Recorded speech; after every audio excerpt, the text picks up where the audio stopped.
السلام علیکم ورحمۃ اللہ وبرکاتہ۔ الحمدللہ رب العالمین، الصلاۃ والسلام علی سید الانبیاء والمرسلین وعلی آلہ وصحبہ اجمعین۔ عن ابی ہریرہ رضی اللہ تعالی عنہ ان رسول اللہ صلی اللہ علیہ وسلم قال لا ينظر الله يوم القيامة إلى من زر إزاره بترا رب اشرح لي صدري ويسر لي أمري واحلل عقدة من لساني يفقهوا قولي ربي يسر ولا تعسر وتمم بالخير ربي زدني علما ربي زدني علما ربي زدني علما آمین۔ کبریائی اور بڑائی حمد و ثنا اس اللہ وحدہ لا شریک کے لیے ہے جو خالق کائنات ہے، جس نے ہمارے ہدایت کے لیے تقریباً 1,24,000 انبیاء اکرام کو اس دار فانی کے اندر مبعوث کیا، اور اس سلسلے کی آخری کڑی ختم ہو جاتی ہے محمد صلی اللہ علیہ وسلم کے ذات گرامی پر۔ اللہ رب العالمین کے بارگاہ میں دعا کرتی ہوں کہ اللہ ہم سب کو کہنے سننے سے زیادہ اس پر عمل کرنے کی توفیق دے۔ میرے پیارے بھائیوں اور بہنوں، آج میں آپ لوگوں کے سامنے اسلام میں عورت کے مقام کے موضوع پر کچھ بات بتانے کی کوشش کروں گی۔ مجھے امید ہے کہ آپ لوگوں کو میری ویڈیو پسند آئے گی۔ اگر پسند آئے تو لائک کریں، اور میں اپنے چینل سسٹر انفو پر اسی طرح کی ویڈیوز اپلوڈ کرتی رہوں گی۔ آپ میرے چینل کو سبسکرائب کریں۔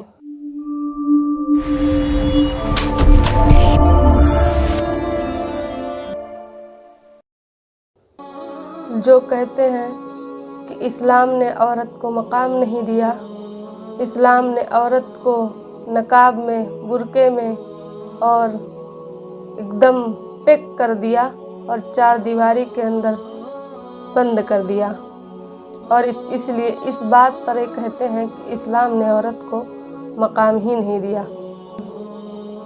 تو اپنے کان کے پردے کھول کر سن لیں کہ اسلام نے عورت کو بہت بڑا مقام و مرتبہ دیا ہے۔ حضرت ابراہیم علیہ السلام کی بیوی حضرت ہاجرہ، حضرت ابراہیم علیہ السلام کی پوری زندگی صرف آزمائشوں میں گزری۔ اس میں سے ایک آزمائش یہ بھی تھا کہ اللہ تعالیٰ نے ان سے کہا کہ اپنے بیوی اور بچے کو لے جا کر کسی وادی کے اندر چھوڑ دو، کسی جنگل میں لے جا کر چھوڑ دو، جہاں دور دور تک کوئی بستی نہیں تھی، ایک دم پورا وہاں کوئی پرندہ تک وہاں پر نہیں رہتے تھے۔ حضرت ابراہیم علیہ السلام نے اپنے بیوی ہاجرہ اور حضرت اسماعیل کو لے جا کر اس جگہ پر چھوڑ دیا۔ مجھے اس واقعے کو بتانے کا مقصد میرا بس یہ ہے کہ اسلام نے عورت کو کیا مقام دیا اور کیا نہیں دیا، اس بارے میں بتانا چاہتی ہوں، اس لیے یہ واقعہ آپ کے سامنے پیش کرتی ہوں کہ تو ابراہیم علیہ السلام جب چھوڑ کر حضرت ہاجرہ اور حضرت اسماعیل کو جاتے، تو حضرت ہاجرہ نے کہا اے ابراہیم، آپ مجھے ادھر کس کے بھروسے پر چھوڑ کر جا رہے ہیں؟ تو حضرت جبرائیل تو حضرت ابراہیم علیہ السلام نے کہا کہ اے ہاجرہ، یہ اللہ رب العالمین کا فرمان ہے، تو اللہ کے بھروسے پر چھوڑ کر جا رہا ہوں۔ تو انہوں نے کہا، حضرت ہاجرہ نے کہا تب وہ ہمیں ضائع نہیں کرے گا۔ حضرت ابراہیم، حضرت اسماعیل علیہ السلام کو پیاس لگتی، وہ اپنے ایڑی رگڑنے لگتے ہیں، تو حضرت ہاجرہ صفا سے مروہ، مروہ سے صفا دوڑتی ہیں، 7 چکر لگاتی ہیں تاکہ شاید کہیں پانی مل جائے، میں تاکہ اپنے بچے کو پلا سکوں اور اس کے پیاس کو بجھا سکوں۔ وہ اتنا دوڑتے یعنی صفا اور مروہ کے 7 چکر لگانے کے بعد جب ان کو پانی نہیں ملا تو آ کے بیٹھ گئیں اور کہا اے اللہ، میں عورت ہونے کی وجہ سے جتنا کچھ کر سکتی تھی میں نے کر دیا، اب تیرا سہارا ہے اللہ، جو تو کر، میرے بچے کو پیاس لگی ہے، اس کا پیاس بجھانے کے لیے تو ہی کوئی انتظام کر۔ تو اللہ نے کہا اے جبرائیل، میری بندی مجھے پکار رہی ہے، اور جاؤ تم جہاں اسماعیل اپنے ایڑی کو رگڑ رہا ادھر تم اپنا پر مار دو، پانی کا چشمہ پھوٹ پڑے گا۔ اور اسی طرح ہوا۔ اس واقعے کو بتانے کا مقصد یہ ہے کہ حضرت ہاجرہ صفا سے اور مروہ تک 7 چکر لگائیں، تو اللہ رب العالمین نے اس کو عبادت کا ایک حصہ بنا دیا۔ جو عمرہ اور حج کرنے جو بھی آدمی انسان جاتا ہے تو جب تک وہ صفا اور مروہ کا 7 چکر نہ لگا لے اس کا حج مکمل نہیں ہوتا اور اس کا عمرہ مکمل۔ یعنی میرا بتانے کا مقصد یہاں پر یہ ہے کہ حضرت حاجرہ صفا اور مروہ 7 چکر لگائیں تو اللہ نے اس کو ایک حصہ، عبادت کا ایک حصہ بنا دیا۔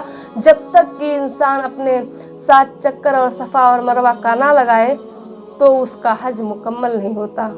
مجھے یہ اسلام نے عورت کو مقام دیا ہے۔ اسلام نے عورت جب اس دنیا کے اندر آتی ہے تو رحمت بن کر آتی ہے اور جب اس دنیا سے جاتی ہے تو جنت بن کر جاتی ہے، کیونکہ بیٹی رحمت ہے۔ اور جب عورت بچی پیدا ہوتی ہے تو اپنے باپ کے گھر میں رحمت بن کر رہتی ہے، اور جب وہ اپنے شوہر کے گھر پہ جاتی ہے تو اس کو اپنے بچوں کے لیے وہ جنت بن جاتی ہے۔ مطلب وہ جب اس دنیا کے اندر آتی ہے تو رحمت بن کر آتی ہے اور جب اس دنیا سے جاتی ہے تو جنت بن کر جاتی ہے۔ اسلام نے عورت کو یہ مقام دیا ہے۔ ایک صحابہ تھے، آپ صلی اللہ علیہ وسلم سے کہنے لگے، اے اللہ کے رسول، میں چاہتا ہوں کہ میں جہاد کروں اور جہاد میں شہید ہو جاؤں اور مجھے جنت حاصل ہو جائے۔ اللہ کے رسول صلی اللہ علیہ وسلم نے فرمایا کہ اے شخص، کیا تیری ماں زندہ ہے؟ تیرا باپ زندہ ہے؟ بولا نہیں۔ کہا اللہ کے رسول نے پھر فرمایا تمہاری ماں؟ تو بولے ماں زندہ ہے۔ تو کہا اللہ کے رسول صلی اللہ علیہ وسلم نے فرمایا جاؤ اپنی ماں کی خدمت کرو، اسی سے تم کو جنت حاصل ہو جائے گا۔ تو یہ ہے اسلام نے عورت کو یہ مقام دیا ہے۔ آپ کون سے مقام کی بات کرتے ہیں؟ اسلام عورت کو ننگے گھومنے کا اجازت نہیں دیتا۔ اسلام عورت کو ایسے ہی پھرنے کا اجازت نہیں دیتا، بازاروں میں ننگے گھوم کر اور نہ اسٹیج پر ناچنے کا حکم نہیں دیتا۔ معاف کیجیے گا، یہ اسلام نے عورت کو اس چیز سے کی اجازت نہیں دیا ہے۔ اسلام عورت کو اسی چیز کا اجازت دیا ہے جو اس کے لیے صحیح ہے۔ اس چیز کی اجازت نہیں ہے کہ عورت مارکیٹ میں گھومے اور بغیر برقعے کا گھومے اور چاہے جہاں پھرے بازاروں میں چلے۔ اس چیز کا اسلام نے اجازت نہیں دیا ہے۔ اللہ کے رسول صلی اللہ علیہ وسلم نے فرمایا ہے کہ اگر کسی آدمی کے پاس 2 بیٹی ہے اور وہ اپنے بیٹی کو پڑھاتا ہے، لکھاتا ہے، اس کو اچھی تربیت دیتا ہے اور جب وہ بڑی ہو جائے تو اس کو شریف انسان کے ساتھ اس کی شادی کر دیتا ہے، تو اللہ کے رسول قیامت کے دن اللہ کے رسول صلی اللہ علیہ وسلم کے ساتھ اس طرح جنت میں ہوگا جیسے کہ بیچ والی انگلی اور شہادت کی انگلی ملی ہوتی، اتنا برابر اللہ کے رسول اسلام نے عورت کو مقام دیا ہے۔ انہیں چاہیے کہ وہ اسلام کی عزت کرے، کیونکہ جب وہ اسلام نہیں تھا تو ان کو زندہ زمین میں درگور کر دیا جاتا تھا۔ جب اسلام آیا ہے تو عورت کو جینے کا حق دیا ہے، لیکن آج ہماری ماں بہنیں اسلام سے بہت دور ہو چکی ہیں۔ جس کو اللہ کے رسول صلی اللہ علیہ وسلم نے کہا کہ اپنے ٹخنے سے اپنے پائجامے کو اپنے ٹخنے سے اوپر رکھے مرد کو، تو مرد بیچارہ جھاڑو لگاتا ہوا چلتا ہے، اور جس کو اللہ کے رسول صلی اللہ علیہ وسلم نے فرمایا کہ اپنے تمام چیزوں کو چھپا کر رکھے، تو بیچاری ٹخنا کیا اس کا گھٹنا بھی کراس ہو چکا۔ میری بہنوں ذرا غور کرو، ہمیں تو چلو بھر پانی میں ڈوب مرنا چاہیے۔ اللہ کے رسول صلی اللہ علیہ وسلم کا اللہ کے رسول سے ہم کا احسان ہے کہ انہوں نے ہمیں جینے کا حق دیا، ہمیں تو اسلام کا بہت احسان ماننا چاہیے، لیکن نہیں۔ پتہ ہے آدمی سے 7 گنا عورت کے اندر شرم و حیا زیادہ ہوتی ہے، لیکن تب ان کے بے شرمی کا یہ عالم ہے تو وہ اس طریقے سے کپڑے پہن کر گھوم رہی ہیں۔ اگر خدا نہ خواستہ آدمی اور عورت دونوں کے اندر حیا برابر ہوتا تو آج ہماری ماں بہنیں ننگی گھومتی۔ میری بہنوں ہمیں اسلام سے لگاؤ رکھنا چاہیے، ہمیں اسلام سے محبت کرنا چاہیے، کیونکہ اسلام جب آیا، محمد صلی اللہ علیہ وسلم جب آئے، تب اس عورت کو جینے کا حق ملا۔ ان ابی ہریرہ رضی اللہ تعالی عنہ ان رسول اللہ صلی اللہ علیہ وسلم قال لا ينظر اللہ یوم القیامت الی من ذر ازارہ بطرا۔ ابو ہریرہ سے روایت ہے کہ اللہ کے رسول صلی اللہ علیہ وسلم نے فرمایا ہے کہ جو آدمی اپنے ازار کو غرور کی وجہ سے گھسیٹ کر چلتا ہے تو اللہ تعالیٰ قیامت کے دن اس کی طرف نہیں دیکھے گا۔ تو جس کو کہا ہے کہ گھسیٹ کر مت چلو،